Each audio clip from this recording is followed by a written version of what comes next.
Giỏi quá. À đi rồi chị lấy. Giỏi. Nè.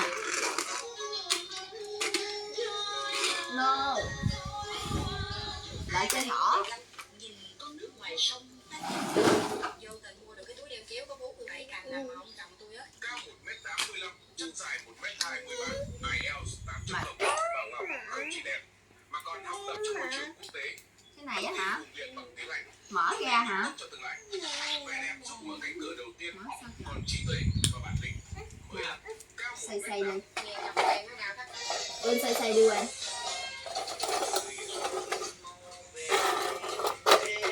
Nè, xây đi nè.